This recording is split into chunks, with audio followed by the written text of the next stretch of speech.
Hello, मैं doctor Suman Raj Kumar, consultant audiologist, speech pathologist. मैं आज आपको बताऊंगा कि good selection of hearing aids कैसे होता है। तो सबसे पहले जब आपके पास पेशेंट आते हैं तो उसके हियरिंग जो है हम लोग डिटेक्ट करते हैं कि आखिर लॉस कितना है, किस पैटर्न का लॉस है। तो मोस्टली हम लोग एसएन हियरिंग लॉस में या मिक्स्ड हियरिंग लॉस में पेशेंट को जो है हियरिंग एड्स प्रोवाइड करते हैं।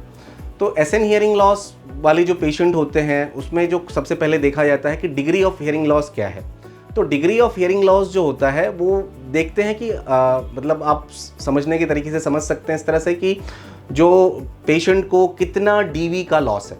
तो सबसे पहले जो अगर हम डीवी को सिलेक्ट कर लेते हैं कि मान लो कि 60 से 70% का अगर लॉस है तो उस में केस में हम उसको हियरिंग एड क्या दे सकते हैं। अब इस सिलेक्शंस पे जो पेशेंट का एज क्राइटेरिया होता है वो भी डिपेंड करता है कि पेशेंट का एज क्या है, वो यंग है या थोड़े से ओल्ड एज है।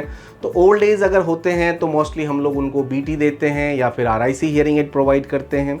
अगर यंग है तो उनको थोड़ी सी कॉस्मेटिक अपील होती है तो उनको हम लोग सीआईसी या आईआईसी ऐसी तरह की हियरिंग एड्स देते हैं और इस तरह से हम सिलेक्शन ऑफ हियरिंग एड्स कर सकते हैं। Thank you.